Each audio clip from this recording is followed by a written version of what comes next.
Márcia tá treinando. Vai fazer eu já pensando aqui malabarismo. Ela tá fazendo abdominal. Já fica as pernas pra cima. Fala aqui, ó. Ô, gente, vamos começar o programa de hoje. Márcia Tiburi, vamos falar da tornozeleira de Bolsonaro. A Márcia já mostrou que ela não tá de tornozeleira. Vai lá, mostra de novo, mostra de novo. Ela é atleta. Aê! Vamos falar da traição no show do Coldplay, que virou o meme da semana. Vamos falar também do caso Trump com o Epstein. Se você não sabe o que é isso, já já você vai saber. E também vamos falar da partida tão precoce da nossa querida Preta Gil. Então roda a vinheta e não sai daí.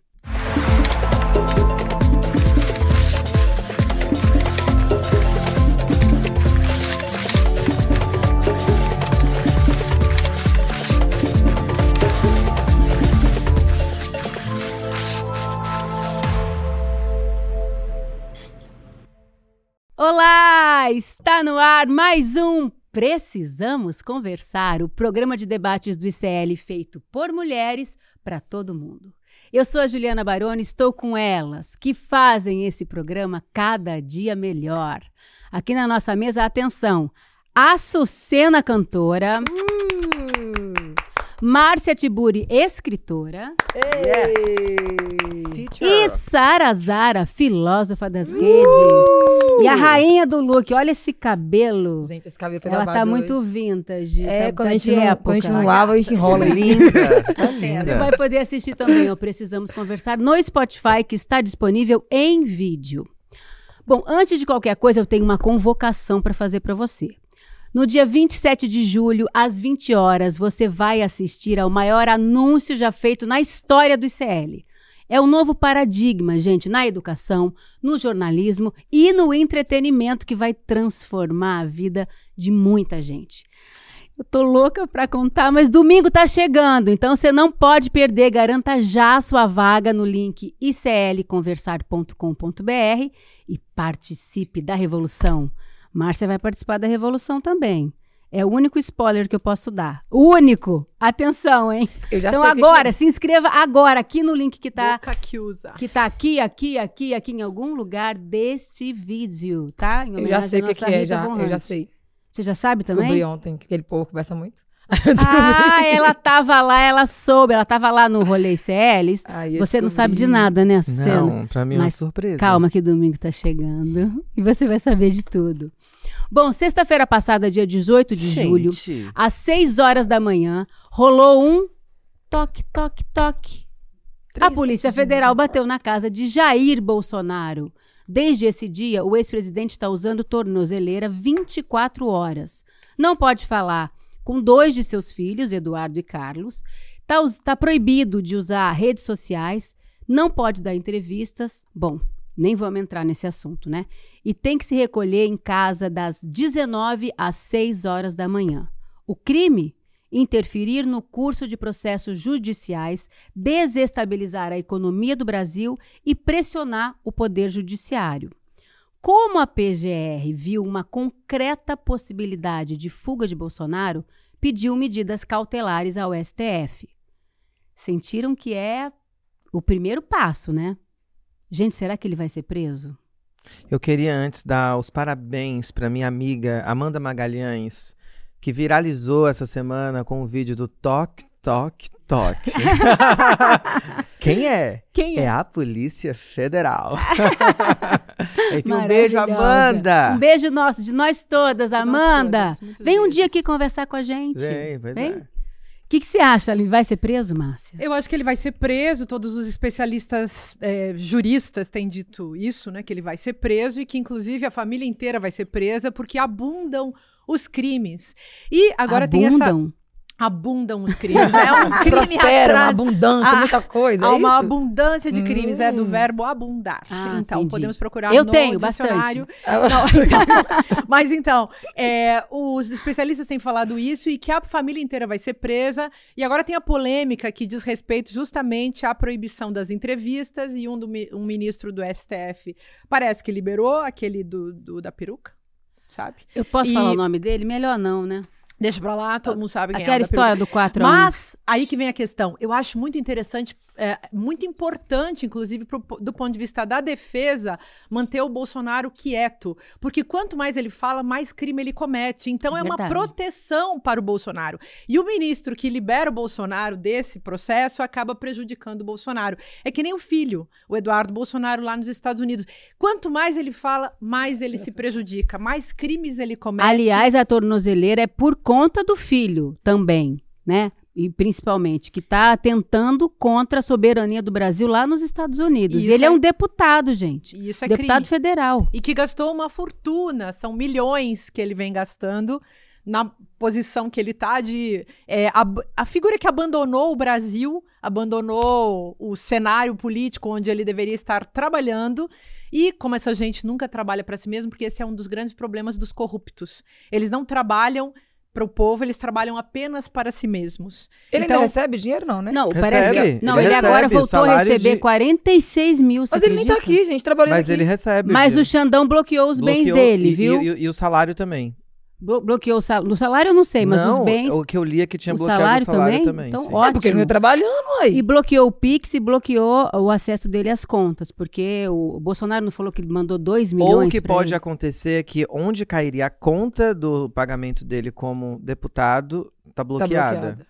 E será que o povo se dá acesso conta? ao dinheiro, né? O povo que vota nessa gente se dá conta da montanha de dinheiro que eles têm por meio de falcatruas, por meio de corrupções, por meio de rachadinhas. E esse esquema que tem alguns analistas que estão falando também disso, que é uma repetição do hábito da família Bolsonaro de praticar rachadinhas, que isso também seria, esse salário do Eduardo Bolsonaro morando nos Estados Unidos seria um jeito de... ganhar dinheiro fácil. De ganhar continuar dinheiro fácil. Essa rachadinha. Continuar a cultura da rachadinha, que é uma cultura corrupta por definição. E, aliás, a palavra corrupção tem sido muito pouco utilizada para falar dessa família. A gente precisa analisar melhor isso, Perfeito. porque a corrupção ela é uma espécie de princípio de degeneração da própria política que esses personagens seguem colocando em ação, à medida que usam a coisa pública para benefícios privados. E foram eleitos com a bandeira contra a corrupção desde sempre, né? Que é uma estratégia, né, Ju? A estratégia de fingir, a estratégia de usar um discurso para acobertar os seus próprios atos. E uma coisa que eu reparei esses dias, que a gente tá dando muito mole em usar o termo bolsonarismo pra tudo.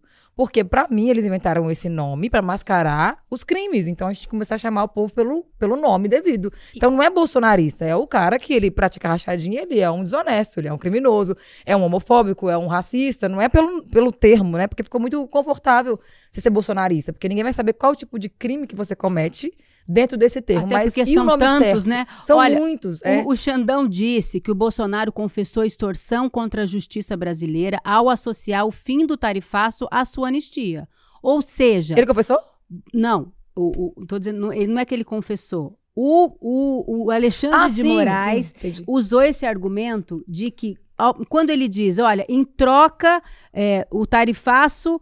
Ou eu vou lá negociar o tarifaço, é uma barganha. Em troca da minha anistia. Então, parece que foi uma combinação de ter o tarifaço. É uma espécie de confissão, entendeu? Sim, sim. Agora, sim, olha só, o nome da coisa é fascismo. E no Brasil começaram a falar de bolsonarismo para mascarar isso. E esse é um nome difícil para muita gente, porque é um nome que tem história e que implica a gente poder enfrentar a dureza dos fatos relacionados a um tipo de autoritarismo que se constrói de maneira populista, ou seja, inventa um inimigo. O inimigo pode ser o comunista, o inimigo pode ser os esquerdistas, não importa. O inimigo é o povo, que é o inimigo da galera do Congresso Nacional, que é um bando de fascista, que inclusive, assunto aí do seu território, né, implica o cristofascismo, que é um termo que eu acho triste, porque envolve Cristo, mas que é exatamente o que essa gentalha do Congresso Nacional faz. E agora, os Bolsonaro, todos eles, a família, o clã Bolsonaro, tá fazendo isso com o Brasil. O Brasil é refém dos Bolsonaro, por isso que está acontecendo essa confusão toda, né? E um retrato, né, não é impressionante, na real, é o retrato mais fiel de uma elite do atraso. Porque aquela elite que se projeta para fora, aquela elite que não tem nada de patriota e que se finge de de que ama o Brasil, se finge de vestir verde e amarelo, quando na real eles estão a favor dos interesses imperialistas dos Estados Unidos e pessoais, justamente. E você colocou uma coisa, se autopromover. Justamente, de autopromoção. Estão se juntando com o Trump para chantagear, não é o Lula o Xandão, é o Brasil. Todos nós vamos pagar essa conta. Quer dizer, na real, a gente também não pode levar isso como uma normalização do que ele está fazendo nos Estados Unidos, mas também não nos impressiona, porque a nossa elite sempre se comportou dessa maneira. Primeiro eles e contra a despeito dos interesses nacionais.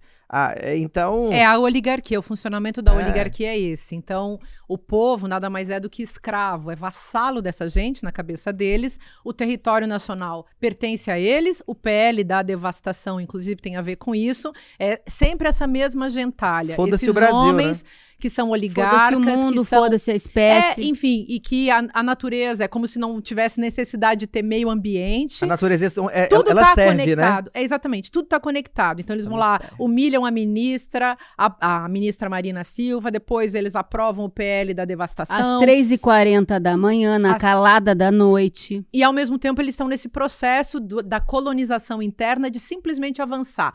No documentário da Petra Costa que a gente viu, que a gente comentou na semana passada, quem quiser pode reassistir o episódio, a gente falou de um sujeito que é uma das pessoas mais burras, entre aspas, do Congresso Nacional, e é um dos mais espertos, enquanto ao mesmo tempo é dos mais inarticulados. Eles articulam a desarticulação. É um negócio complicado entender esse tipo de inteligência que é burra ao mesmo tempo, que é aquele Sóstenes. Esse vai me processar, já tô vendo, né? Mas, enfim, é tão burro, que ele chega e diz que ele quer avançar. Ali no filme fica claro. Antes tínhamos aqui 2, 3 fileiras e agora temos não sei quantas. E é isso, é avançar, passar boiada. Então, eles são os bois, passando por cima de tudo, e eles pensam que eles são donos do Brasil. É isso que faz o miliciano Eduardo Bananinha estar nos Estados Unidos ameaçando o STF. Gente, ele acha que ele é intocável. Que, aliás, é a prática básica dos fascistas. Hitler, que era um nazi-fascista, já agia dessa maneira, achando que nunca ia ser tocado, que o projeto dele ia dar certo sempre. Eles acham que ninguém vai pegá-los, que ninguém vai perceber. Tem um cara, eu não sei qual deles, do PL, eu acho que a fonte está até preservada, mas um cara do PL diz assim, o Eduardo Bolsonaro acabou. Ele acha que ele vai vir candidato. Do próprio PL está dizendo isso nos bastidores, tá? Isso quem apurou, acho que foi até Judal Piva, que é a nossa querida companheira aqui do ICL, viu? Então, assim, eles estão esperneando porque eles sabem que eles acabaram. Não, em bom português significa cavar a própria cova. Mas ele não é coveiro. Justamente. Bom lembrar. Bom lembrar. Eu acho... muito triste, né, esse episódio que a gente está vendo na política brasileira, inclusive tendo esse Sóstenes Cavalcante como um cara que está levantando o estandarte para proteger Jair Bolsonaro de uma justiça. Então, acho outra coisa que você falou que é muito interessante, que corrupção não está sendo usada. A gente, de fato, precisa usar o termo corrupção, porque a corrupção ela não está só relacionada às rachadinhas também. A todo esse processo de interferência na justiça, a todo esse processo de interferência... Zero ética. Justamente. Zero moral. Isso também é corrupção. Mas... Não, todos esses níveis. Eu acho que não é nenhuma proteção por gostar. Pelo que eu soube, né, parece que o Bolsonaro ele é bem conhecido por ser traíra, até entre os próprios amigos. Quando o pau quer pro lado dele, belisca ele um pouquinho, ele solta. Eu acho que o pessoal meio que protege o Bolsonaro porque atrás dele tem muito sujeira. Podre, né? Então, quer dizer, se dá um beliscão nele a mais e ele sair contando tudo, muita gente perde benefício e privilégio. Então é muito mais fácil o povo lutar pra ele continuar... Porque o meu tá na reta. Porque tá na reta. Não é porque gosta, não, porque senão eu tinha abandonado há muito tempo. Porque é um negócio que beira loucura, não faz sentido. Mas entendeu? pro Bananinha ter ido pros Estados Unidos, tem uma pista aí. Eles não estão tão protegidos aqui, a tal ponto que eles vão procurar ajuda lá, e aí entra esse negócio delirante de achar que os Estados Unidos, o Donald Trump, com qualquer conversinha mole de chantagem, vai conseguir botar o Brasil abaixo. Por falar em amigo traíra e em Donald Trump, eu quero dizer o seguinte, o Bolsonaro acha que é amigo do Trump. Lembra que o Trump não é amigo de ninguém, tá? O ex-melhor amigo do Trump Elon Musk, afirmou que Trump foi citado nos arquivos do FBI sobre Jeffrey Epstein. E essa suspeita provocou uma rachadura pública no apoio ao presidente. Essa história está aumentando e aumentando lá nos Estados Unidos. Vocês estão acompanhando isso? Mais ou menos. Então a gente vai te contar. Toda hora é um negócio. Toda hora é um negócio novo, né? Então, deixa eu só lembrar para as pessoas que não estão muito atentas a isso, como eu também não estava, eu me preparei para fazer o programa. O Epstein foi um bilionário acusado de ter abusado de mais de 250 meninas menores de idade e de operar uma rede de exploração sexual. Os dois eram amigos, o Trump e o Epstein, e eles se relacionaram de 1990 até mais ou menos os anos 2000. E eram vistos em círculos luxuosos em Nova York, na Flórida, incluindo festas em Mar-a-Lago, onde Trump tem um resort. A crise de confiança aumentou ultimamente com a divulgação de uma carta de Trump para Epstein, escrita em 2003, em que Trump teria desenhado uma mulher nua e assinado Donald. Tudo isso foi olha só, agora o negócio só piora. Tudo isso foi publicado pelo Wall Street Journal, que é daquele cara que é um conglomerado de mídia nos Estados Unidos de extrema direita, entendeu? Ou seja, é do próprio grupo. O nome do cara é Rupert Murdoch, né? E ele é um dos caras mais ricos e poderosos da mídia dos Estados Unidos. Gente, é briga de gigante. E tem gente que acha que a possibilidade de um envolvimento do Trump com a exploração sexual de menores é muito pesado, e que os americanos, mesmo seus apoiadores que votaram nele e tudo, não vão tolerar. Aí O que depende. vocês acham? Eu acho que vai depender. Se esses corpos femininos que foram explorados serem Você de hoje fora... está representando a Não, hoje eu Nina, tô vindo no falando lugar da dos Nina, corpos. tá? Os corpos. Uhum. Se forem, de repente, de mulheres imigrantes, eu acho que o pessoal não vai achar muito ruim, porque eles têm esse negócio, né? Grande parte do público que votou nele vai dar meio que uma relaxada. Se for mulheres latinas ou africanas, não sei, eu acho que eles não vão ótimo importar ponto, muito. olha, eu mas vi as não é fotos. só. As meninas Você são viu? americanas. Eu vi as fotos. Vocês Mas viram as fotos? latino-americana. Eu vi.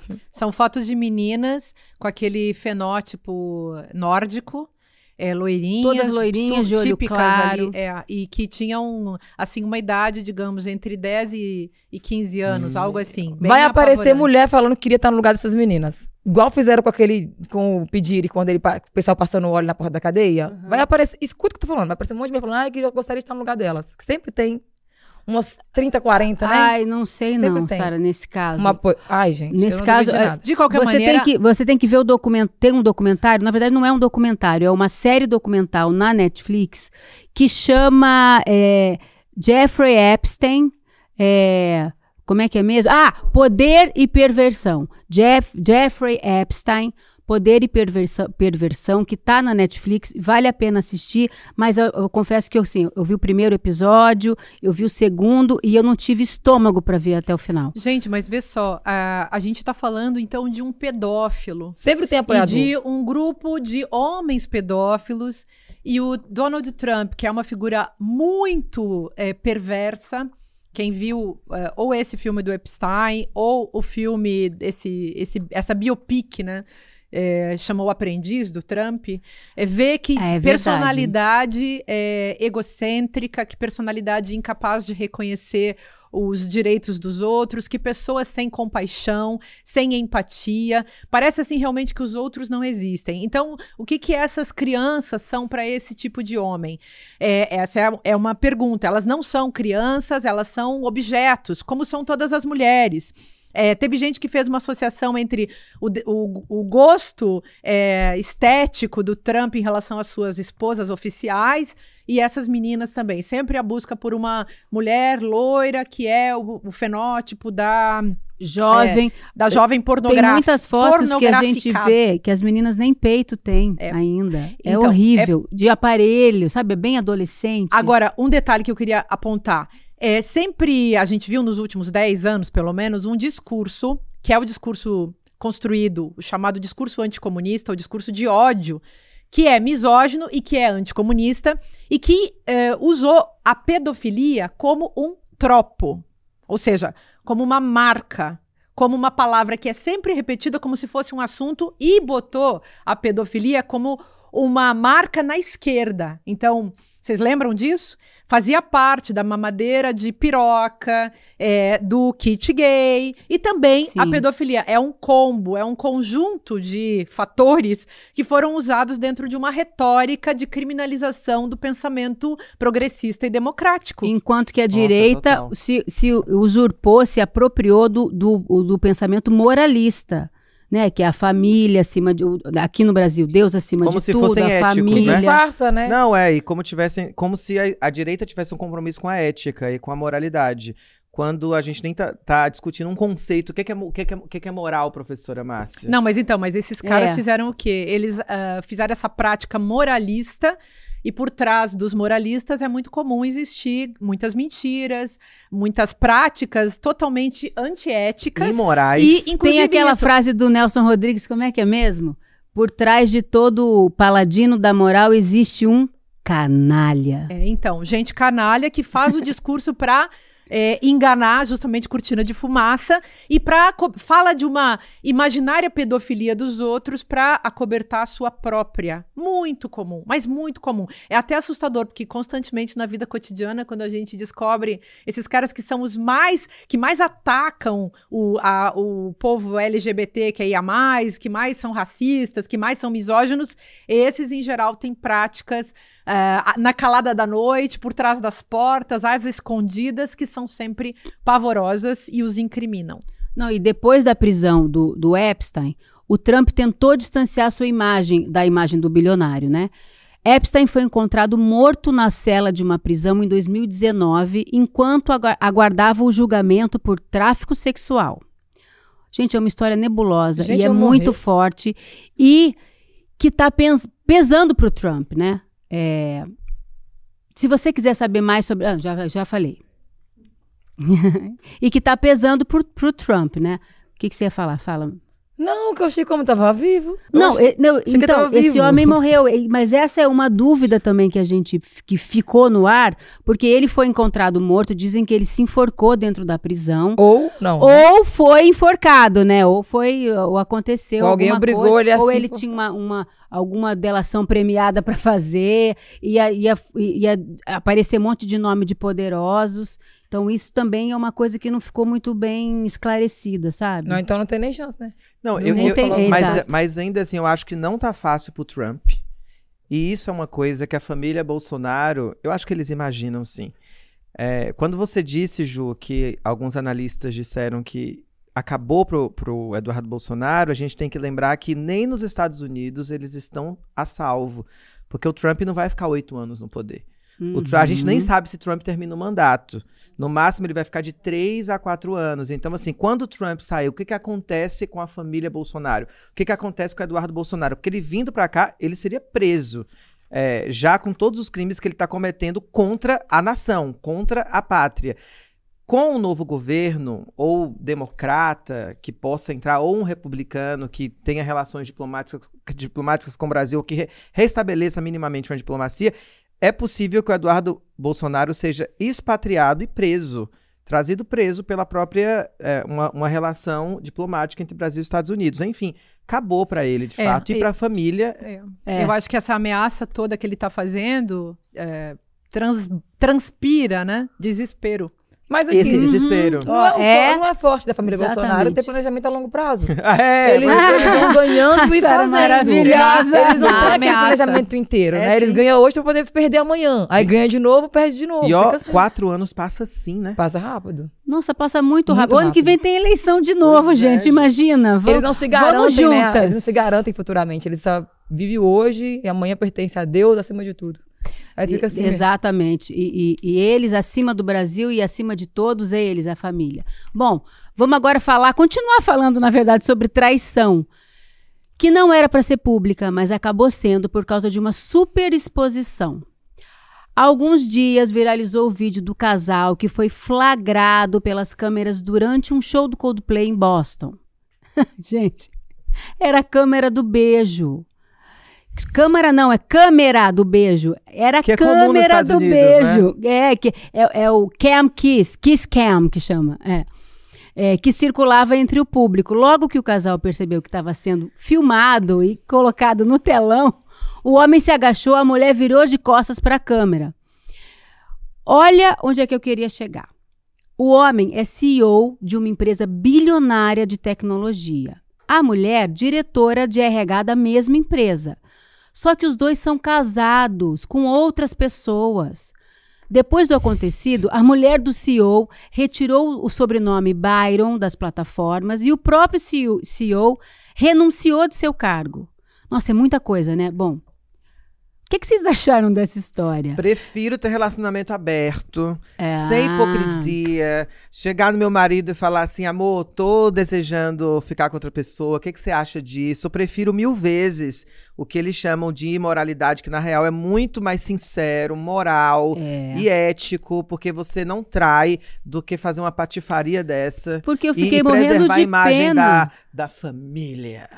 Mas eu fiquei com pena da mulher, que descobriu assim a traição do marido, dos filhos. É um horror, uma exposição terrível. Mas Horrível. pra ele pedir as contas assim, ele sendo CEO, será que a empresa não é da família da mulher? Porque não é possível, gente. Porque esse homem ele ia deixar de usar o lugar de privilégio. Eu acho que ele A foi... americana é diferente da nossa. eu acho que ele foi meio que Será, obrigado a renunciar. Eles são protestantes. E aí a outra moça E continuou? casamento pra eles vale outra coisa, diferente do nosso. Aqui a gente divorcia, casa e divorcia e tal. E É porque lá é vai mais embora. dinheiro no jogo, né? A questão Lá é muito, assim, patrimonial. certas culturas, certos países, na França também, eles fazem uma diferença baita diferença entre você ser casado no papel e você viver simplesmente junto com uma pessoa na mesma casa. E nos Estados Unidos é assim, separar é muito sério, você não separa, você tem que pedir o divórcio, tem que ser uma coisa muito organizada, enfim. Mas eu tenho uma opinião sobre isso. Eu Então acho fala, o seguinte, Márcia Tiburi. Aí lá, cidade, pronto. Ela tá demais hoje. Não, hein? é porque, veja só, gente. Acho que a gente não precisa fazer a defesa da monogamia, mas não é bem assim também, porque a monogamia pode ser um combinado. Então, o que é a traição? Eu queria discutir o conceito de traição. Eu acho que é pessoal. O que é uma traição? Agora a gente tá vendo a lesa pátria, né? A traição da pátria, né? O crime e tal. Mas dentro dos casais também. Sem querer fazer, aliás, longe de fazer uma apologia da monogamia, que sempre foi muito boa para os homens, que usaram a monogamia também como cortina de fumaça para a sua vida poligâmica, né? Inclusive existem culturas em que existem poligamias ultramachistas, em que os homens têm várias esposas, como em alguns países por aí, que eu não vou entrar nessa discussão agora. Mas enfim, tem uma coisa que é a traição como deslealdade. Tipo, você combinou, e aí alguém saiu do combinado, eu até escrevi aqui, ó, e colocou o outro em risco. E aí o risco pode ser da imagem da pessoa. Sim. Se você é uma pessoa Muito bom. pública, por exemplo, se você vive da sua imagem, Você arranha a imagem. se às vezes doenças, o risco sanitário, dependendo do que você fez, o risco psíquico, o risco financeiro.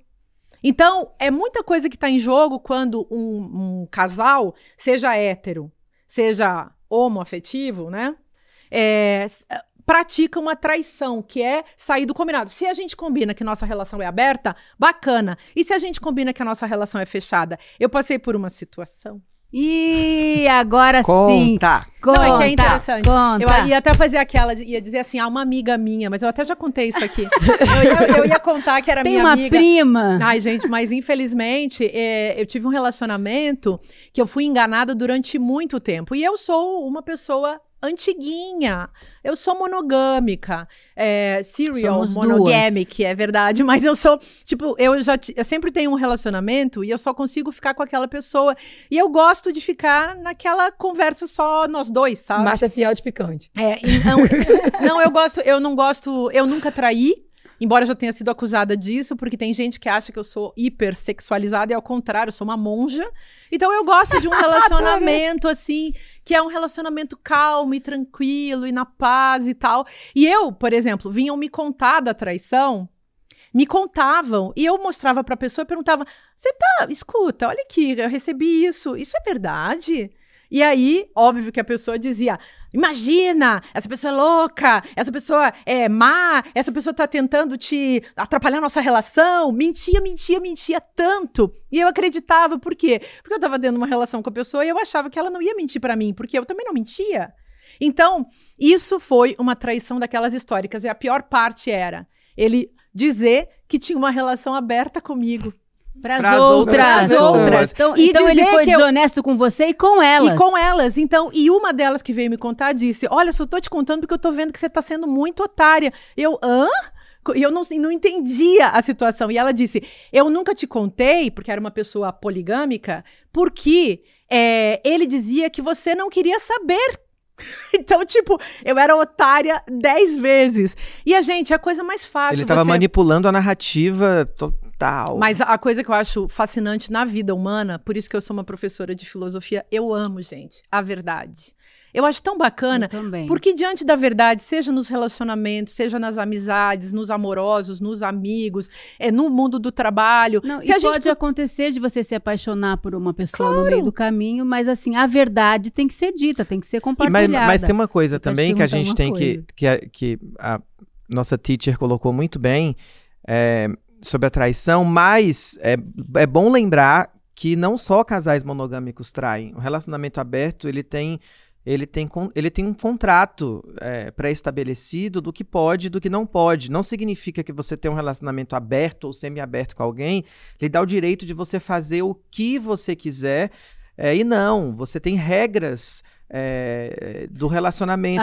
Como é que funciona assim? Você combina. Cada casal tem um combinado. Então, existe muitos casais numa relação aberta que estão traindo os seus parceiros, por serem desleais aos combinados. Então, todo relacionamento tem combinado, amor. Não existe relacionamento aberto que não tenha, sei lá, um jogo de regras para se jogar mesmo. E o que mais acontece é traição também em relacionamentos abertos. Que privilegiam os homens, que privilegiam principalmente os homens, que são acostumados a acobertar os erros uns dos outros. Olha, tá vendo? E hoje em dia, eu quero te perguntar isso justamente. Gente, trair deve dar muito trabalho. E nesse momento de que todo mundo é paparazzi com esse celular na mão. Mas existe um estado de coisas que protege as traições masculinas. Exatamente, porque essa cultura patriarcal coloca, digamos, privilégios também nesse território para os homens e para as mulheres não. E tem todas as questões familiares. No caso aí desses dois, eu vi todo mundo falando, né? Não estava entendendo, fui procurar qual era a notícia e aí vi esse negócio aí do como é que se chama? Kiss Cam, né? Kiss Cam. Então, e aí vejo os dois. Gente, eles estavam assim, parecia um casalzinho apaixonado de adolescentes. Dois adolescentes. E coitados, eu fiquei com pena dos dois. Eu fiquei com pena de todo mundo, dos cônjuges. Com certeza a mulher vai sofrer muito mais nessa do que o cara. Com certeza. Porque aquela frase, ela existe. Mas porque é homem, né? Homem, você sabe, e também, né? Aí começou a aparecer foto da mulher, que começou a ser super exposta também. Sim. E ela é muito mais bonita que a amante, ainda teve esse tipo de comentário. Ô, Sara, como é que faz para atrair nesse mundo hiper vigiado? Então, menina, eu tenho uma dificuldade de entender a forma padrão. Igual o relacionamento aberto, por exemplo. Eu não entendo o porquê tem esse nome. Porque pra mim, relacionamento, é relação de duas pessoas. Então, minha relação, vamos supor, eu namoro com a Açucena, se a gente abrir, não vai ser relacionamento aberto. Vai ser uma outra relação. Então, vai ser a minha relação com a Açucena, que independe de ter relação com outra pessoa. Então, quando é aberta, eu acho que se enfiasse alguém como um trisal. Aí eu acho que ficaria... Mesmo assim, seria uma nova relação. Aí minha cabeça não entende isso muito como relacionamento aberto. Pra minha mente não existe relacionamento aberto. Existem relações múltiplas, sabe? Tem tanta regra, e tem um negócio também que do meu ponto de vista monogâmico, gente, você se dedicar a uma pessoa nesse território afetivo, sexual, é tanta coisa que trabalhoso. Assim, eu tenho certeza que se eu não tivesse uma pessoa na minha vida, eu não teria nenhuma. Ou é uma ou é zero. Porque dois, namora, não consigo também. Dois? Já pensou você tem que aguentar dois homens? Não, mas o desejo. Mas onde vocês colocam o desejo aí? Eu coloco na pessoa que eu escolhi. E eu tenho muito desejo. Eu coloco em mim. Mas não, em mim também, claro. Eu coloco em mim. Boa! Isso é a melhor resposta. Aí você tem uma... Né? porque eu também já me dei muito mal, assim. Mas eu sempre coloquei em mim, sempre fui chamada pelos meus homens de egoísta. E olha que eu sou legal. Eu cozinho, eu passo mentira. Eu cozinho, eu sou fofa, eu sou super legal. Mas não está disponível no momento. Não, mas eu fico lá escrevendo minhas coisas e, tipo, nem vejo o que eles estão fazendo. Mas olha só, respondendo a sua pergunta, assim, sua provocação. Sim. Eu assim, coloco o meu desejo na pessoa que eu escolhi e depois de 10, 12 anos de casado, tem que ter criatividade, né? Pra gente continuar. A gente tem admiração pelo outro, que também dá muito tesão. Sim. Então assim, eu tô muito satisfeita sexualmente porque a gente tem esse... Entender... Eu tô muito satisfeita com o Eduardo Moreira. Nota 10 pra ele. Ô, Jô, e entender também de que num casal que tá há muito tempo junto, é preciso acompanhar ou desacompanhar as mudanças do outro. Sim. Então, as pessoas mudam. Quando você fala de criatividade também, a gente está falando na criatividade do entendimento do outro. Porque é uma escolha cotidiana se você quer estar com aquela pessoa todos os dias. Então, assim, a gente ama, mas não necessariamente ama para ficar mais junto contigo. Mas se eu quero estar junto contigo, e se você quer estar junto comigo, estamos compreendendo as nossas mudanças, porque a Açucena de hoje pode, e melhor que não seja a Açucena de 4 anos que mas vem. Mas você pode ter hiperfoco, que eu acho que é o meu caso. Eu não consigo olhar para os lados, gente, eu fico assim, só no foco daquela pessoa, até porque... Será que o nome é hiperfoco? Mas aqui, também. Eu acho questão que é do trair. O trair, eu acho que as pessoas, elas... traem ou não traem, mas porque elas escutam muito os outros. Primeiro, o casal tem que definir o que é traição entre a relação, entendeu? Eu, no meu caso, eu não me importo... As regras do jogo. Eu não me importo das pessoas que eu estou, se relacionar, se comer com outras. Mas se eu estiver em casa doente e a pessoa sair e me deixar sozinha doente, acabou. Pra mim não tem perdão. E as pessoas ficam baseando o que é traição em cima do que alguém veio aqui e falou que um homem está com outra mulher trair, e aí a outra mulher está com outro homem, é safadeza. E o que eu fui entendendo aqui, homens não são monogâmicos nem poligâmicos. Eles são egoístas. Então, vamos supor, foi o que eu aprendi. Brilhante. Se um cara é monogâmico, ele vai ser monogâmico com a esposa dele. Quer dizer, a esposa vai ser monogâmica numa relação que é combinada, mas ele vai ser poligâmico.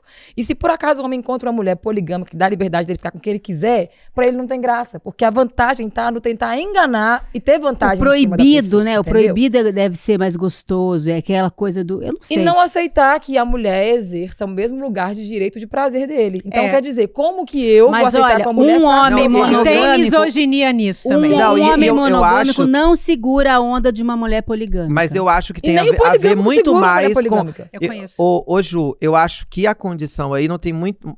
Não é sobre o prazer de ser mais gostoso, o proibido. Eu acho que tem muito mais a ver com o poder. Sim.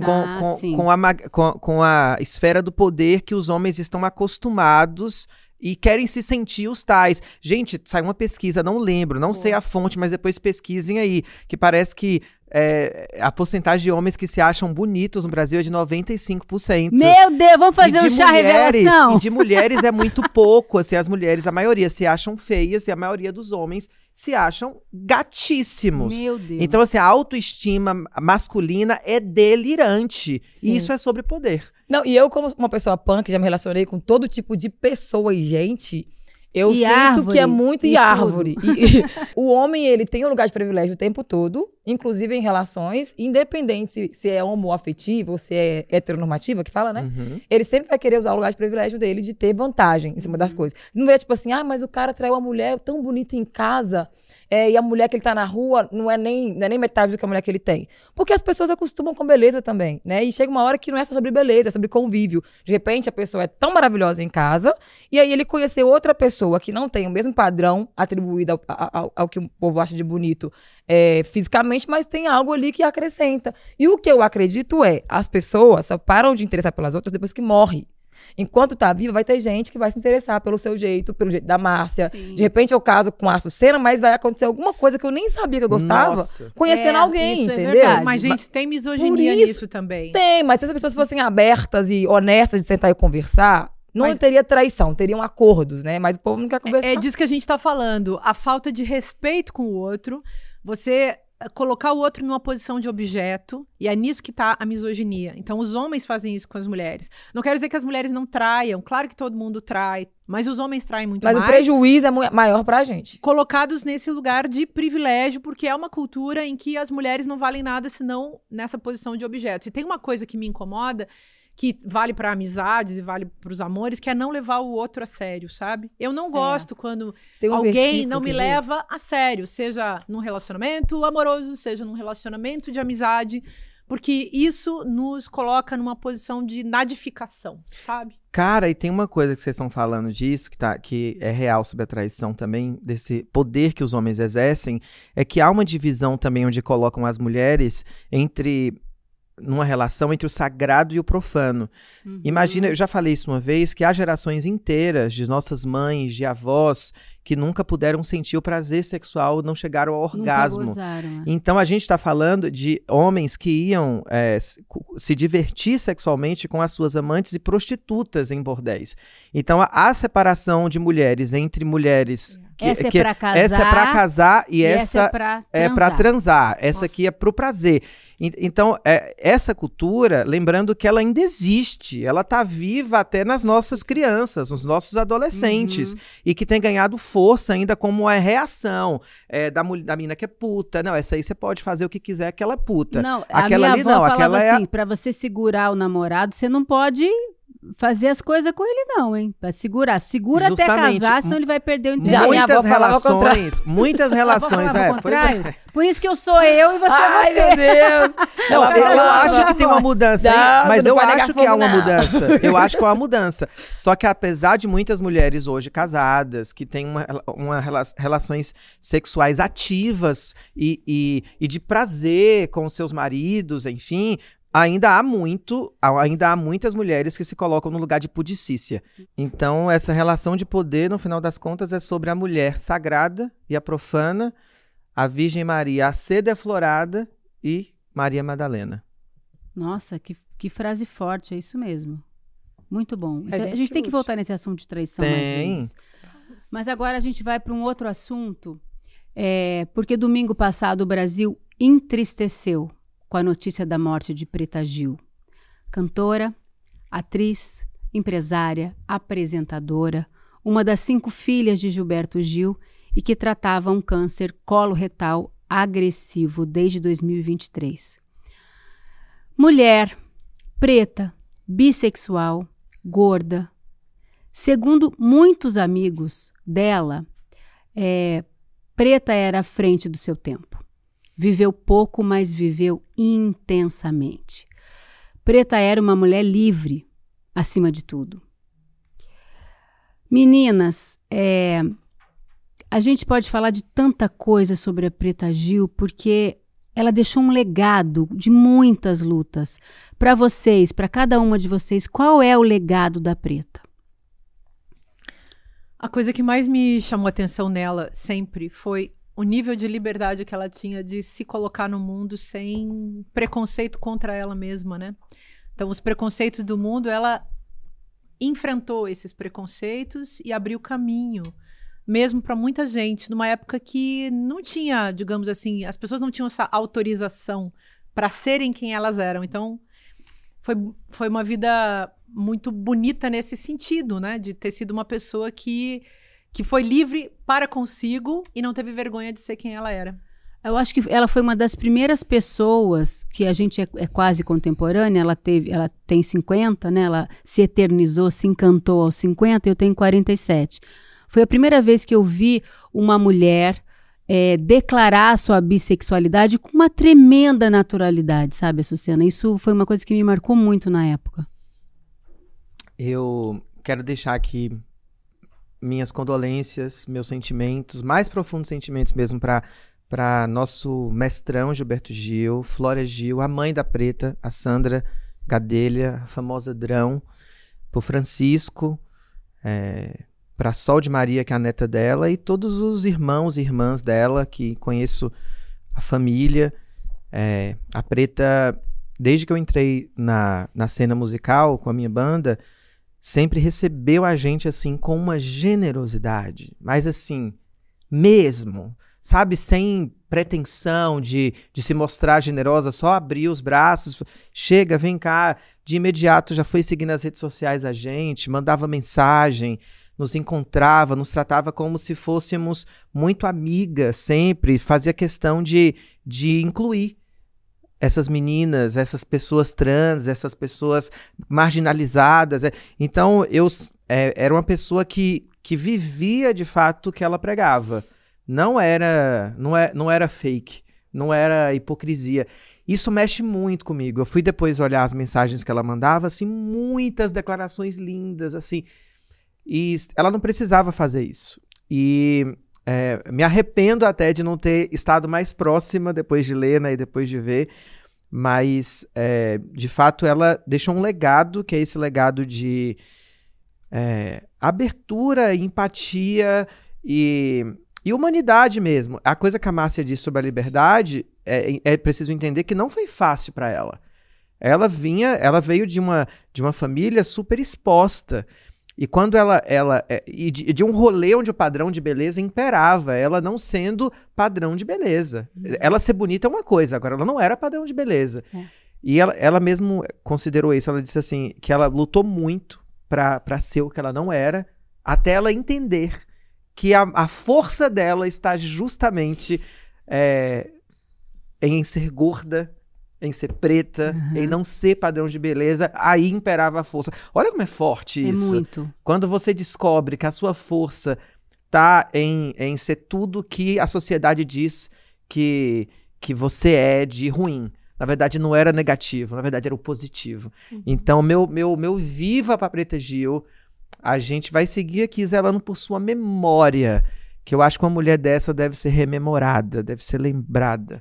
Ela foi monumental. E ela viveu pouco, mas ela fez o legado. Mas viveu muito. Viveu muito. Pouco, mas muito. Viveu muito, exatamente. E ela levantou bandeiras até o final, assim, nunca antes pensada. A gente nunca acompanhou um tratamento oncológico tão de perto, com tanta honestidade nas dores, nas dificuldades, no diagnóstico, depois na remissão. E a gente estava vivendo aquilo junto com ela, né? Então, eu que, infelizmente, perdi meu pai com câncer de fígado, e o meu pai, ele ficou muito recluso, ele não gostava de receber visita, porque a pessoa fica muito debilitada, né? Então, ela se mostrar, ela expor o seu corpo doente, com muita delicadeza e com muita informação acima de tudo, ajudou muita gente, eu tenho certeza, em tratamento oncológico. E ela falou que ela não tinha vergonha das feridas dela. Isso foi uma colocação também muito generosa. Eu acho que essa, eu não a conheci pessoalmente, mas acho que essa é uma marca da presença pública dela. A Sara foi no aniversário dela de 50 anos, menina, não a foi? Minha experiência com a Preta mais pessoal, assim, sobre essa questão de... Eu pensei muito sobre colocar as pessoas no devido lugar, né? Que a gente sempre usa esse termo quando é pra corrigir alguém que tá sendo inconveniente e tal. Mas aí, a Preta, ela meio que ressignificou esse ditado pra mim, porque ela me ajudou a me recolocar no meu devido lugar, que nem eu tinha me colocado ainda. Eu lembro que quando ela fez o aniversário de 50, a gente não tinha aquela amizade de ligar e falar uma com a outra do dia. Mas assim, ela estava frequente nos meus conteúdos, trocavam, né, umas coisinhas, uns elogios que ela sempre dava por story, e eu também, mas nunca tinha uma coisa tão profunda. E aí, chegou o convite, ela mandou: Sara, me manda o seu WhatsApp que eu quero te mandar o convite do meu aniversário. E o que eu sempre soube é que ela, mesmo sendo essa pessoa muito aberta, ela sempre foi muito seletiva com as amizades próximas e, Sim, isso e, é as, e as verdade. comemorações dela, né? Aí eu fiquei pensando, gente, hackearam a conta dessa mulher? Até fiquei com medo de passar meu número, né? Aí eu passei, ela mandou. E assim, bateu uma preocupação, porque eu fui ver o outro aniversário anterior que ela teve, que foi ela conseguiu fechar a agenda dos maiores artistas de São Paulo e do mundo, no caso do Brasil, né, na verdade, e pôr tudo num horário só. Eu falei, gente, será que vai ser a mesma coisa? E por que ela tá me chamando? Porque eu achei que ia ser um evento grande demais. E eu tô nesse limbo, assim, eu não me acostumei, que hoje eu também sou considerada pessoa relevante, que eu tô vivendo no mundo artístico. Tem coisas que eu fico um pouco de choque. A gente fica meio assustada, E aí, né, quando ela me começo. chamou, eu comecei a pensar, caramba, eu vou ter que comprar roupa, vou ter que contratar figurinista, porque eu fiquei pensando, eu nem caibo lá do jeito que eu sou. Sei que eu arrumei, menina, confusão pra arrumar essas roupas, que no final das contas começou a me incomodar, porque tudo que eu tava conseguindo pra poder ir no aniversário dela e marcar presença, já que eu fui convidada, não tava de acordo com o meu conforto. Aí eu falei, já que ela me chamou e ela sabe quem eu sou, eu vou ter que, né, chamei e falei, Preta, tem dress code pra ir nessa festa? Eu posso ir como? Porque eu tava muito desesperada. Ela falou, Sara, não tem dress code, você vai do jeito que você quiser e você vai como artista que você é. Você pode ir de jeans, de brilho, pelada, desde que você vá. Então, assim, a importância que ela me deu dentro do que eu sou, e de me colocar lá junto com menina Angélica sentada no meio das trepadeiras dos três espinhar a perna. Que eu fui chegando, aí eu era Péricles de um lado, Pablo Vittar, Maia Massafera, era só assim. A galera da alta da questão midiática. E eu, com o meu conjunto de linho, que eu arrumei um conjunto de linho lá e me coloquei e fui confortável, sabe? Então, assim, a importância que ela deu pra eu poder pensar, eu também caibo em lugares. E quando eu fui conversando com as pessoas, ela tinha esse hábito de fazer você se sentir importante sem precisar ter que se importar com o que o outro acha que é importante, sabe? Então, pra mim, o maior legado dela é uma coisa que eu vou perpetuar sempre também. Eu comecei a fazer isso com as pessoas, sabe? Incentivar as pessoas a crescerem dentro do conforto delas, sem preocupar em ficar agradando todo mundo, que acho que é a melhor forma de crescer sendo orgânico e verdadeiro, né? Então, acho que era nisso que ela conquistou muitas pessoas, que ela não fazia você se moldar pra estar próximo dela, igual muita gente do meio artístico faz. Ela aceitava todo mundo. Olha, eu nunca vou esquecer, a gente é quase contemporânea, então às vezes eu saía do teatro e ia pros bares ali do Baixo Gávea e tal, e ela tava lá, ou na Guanabara, na pizzaria Guanabara, no Leblon. E a mesa mais animada era sempre a dela. Aquela gargalhada, livre, e ela ainda não era cantora nessa época. Ela trabalhava como publicitária, ela produzia clipes. Ela tentou fugir do destino da carreira de cantora por ser filha do Gilberto Gil, né? Aí ela vem no seu álbum de estreia e tira uma foto nua para pôr na capa do disco. O Gil, ela mostra para o Gil, que era ministro na época, ministro da Cultura. Ela olha, pai, olha aqui, um pouco de medo, assim. E ele fala, Preta, desnecessário. Porque falou assim, não, eu quero que as pessoas prestem atenção na voz linda que você tem. Se você coloca essa foto, só vão falar do teu corpo, da tua cor, da exposição. E no fim, ele tinha razão. Mas ela de lá pra cá se transformou numa mulher tão madura, tão importante. Todas as entrevistas... E bancou, né? Ela bancou pro pai, que não é qualquer pai, é o Gilberto Gil, né? Amigo de Açucena. Amigo de Açucena, eu queria que fosse. Mas...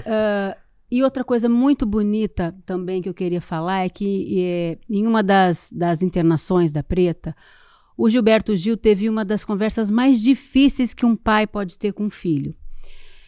Ele disse assim para Preta, se estiver sendo muito pesado para você, filha, e se for a sua hora, aceite, se deixe ir. É muito ruim viver com esse incômodo dessa forma que você está lutando. Esse momento foi um divisor de águas e fez com que ela talvez tivesse menos medo do fim da vida. Vocês acham que o Gil foi generoso, como esse grande ancião que ele é, né? E também porque ele perdeu um filho, que é irmão da Preta, de pai e mãe, que era o Pedro, músico, que voltando de um show, estava muito perto de casa e ele adormeceu e sofreu um acidente de carro, foi uma tragédia. Preta tinha uns 15 anos na época, e isso marcou para sempre a vida dela.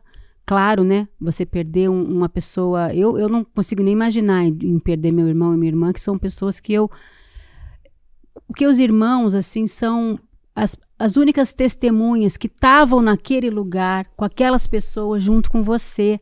Uhum. A relação que você tem com o irmão, quando é uma boa relação... É única. Só aquelas pessoas, né, vão entender o que você passou na tua infância. E né? Mas essa frase do Gilberto Gil para ela, né?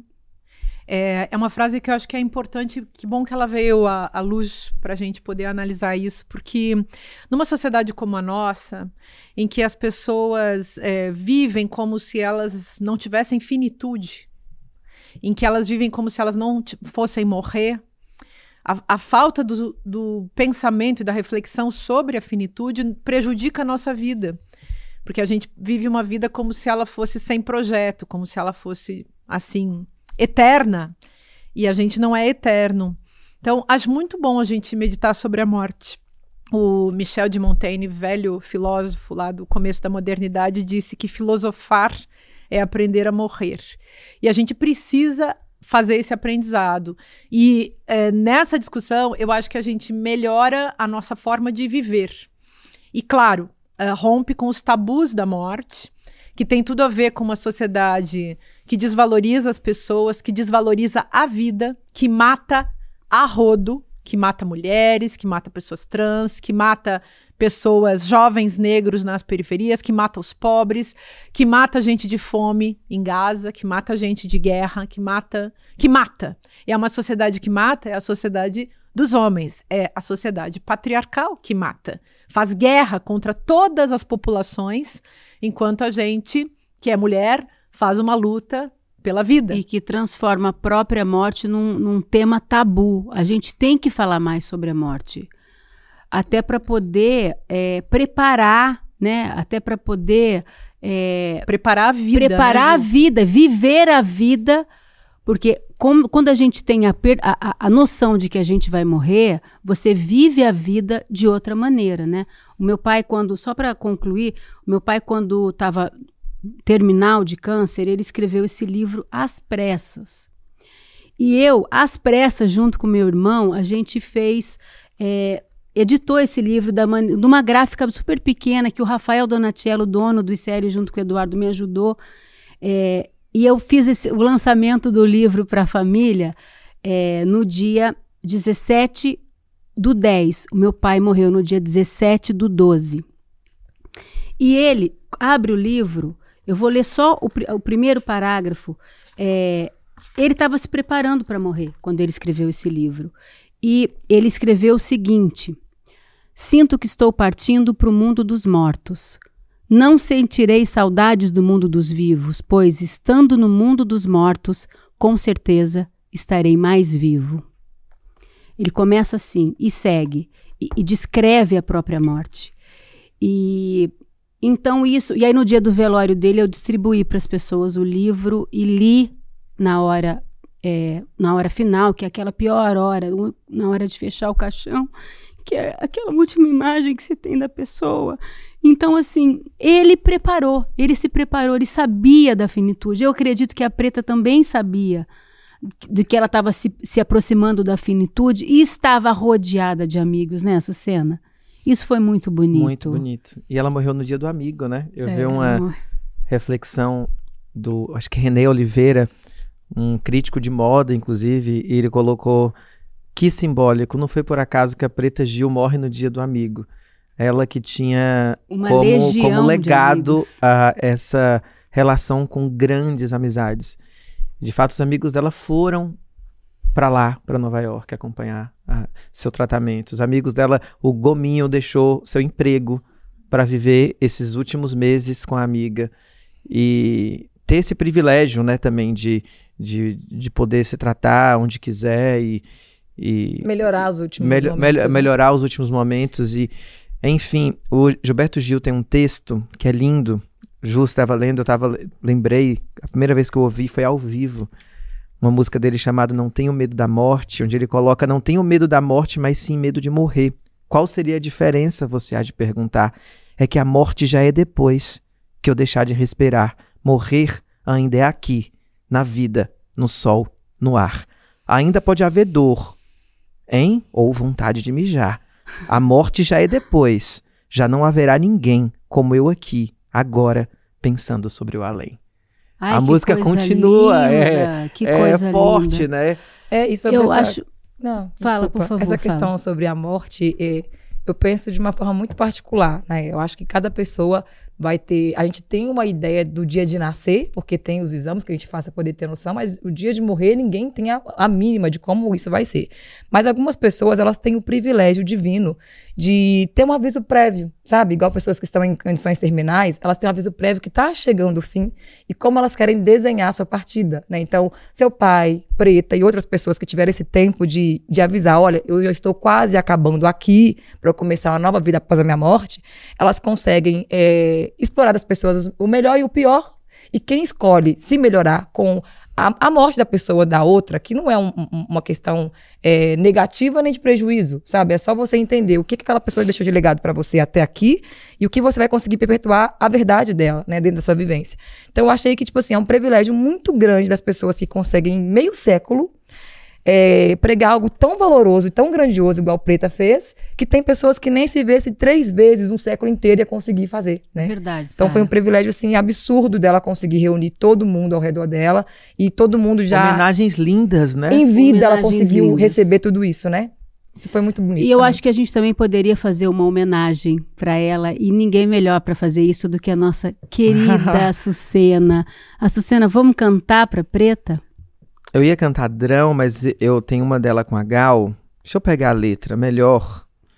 E eu quero também aproveitar, enquanto você procura, para indicar um livro de uma médica que faz cuidados paliativos, que chama Ana Cláudia Quintana Arantes. Ela é maravilhosa. Que quando eu estava naquele momento terrível do luto, eu digitei no Google morte, livro morte. E apareceu esse livro que chama A Morte é um Dia que Vale a Pena Viver. E ela explica, não tem o trabalho de parto? E a gente sabe o passo a passo do trabalho de parto. O trabalho da morte. Ela ensina o trabalho de morte. E aí descobri que nós lá em casa fizemos tudo certinho e que meu pai foi do jeito que é e do jeito que deveria ser mesmo. E agora com vocês, a Açucena e a nossa homenagem à amada, para sempre amada Preta Gil. Sou eu que nasce devendo, que corre, que é gueto, que é gay, que é pobre, homem e mulher. Vá se benzer, não banque o santo, eu não pareço com você. Não acredito no que vejo na TV. Meu sangue é forte, de origem nobre, negro, branco, índio eu sou eu. Diz aí quem é você. Eu sou eu, diz aí quem é você. Sou eu, diz aí quem é você. Ela era Preta Gil. E assim a gente termina com aplausos a Preta Gil, vida eterna nas nossas mentes, nos nossos corações. E você, fique com a gente, a semana que vem tem mais. Um beijo, tá? Se você quiser saber mais coisas, por favor, não deixe de entrar no nosso grupo de WhatsApp, que lá a gente manda todas essas indicações que a gente dá aqui durante o programa, a gente vai mandar para você. E a gente quer você a semana que vem com a gente, novamente aqui no ICL. Um beijo. Beijo. Berros.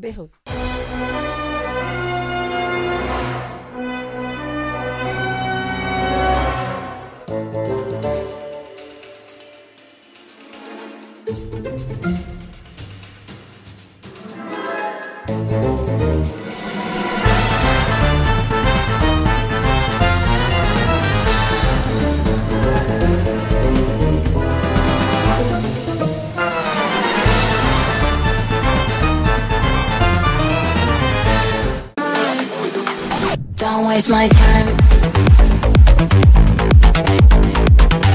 Na loja Sou ICL você encontra camisetas, canecas, mochilas e bonés que carregam ideias.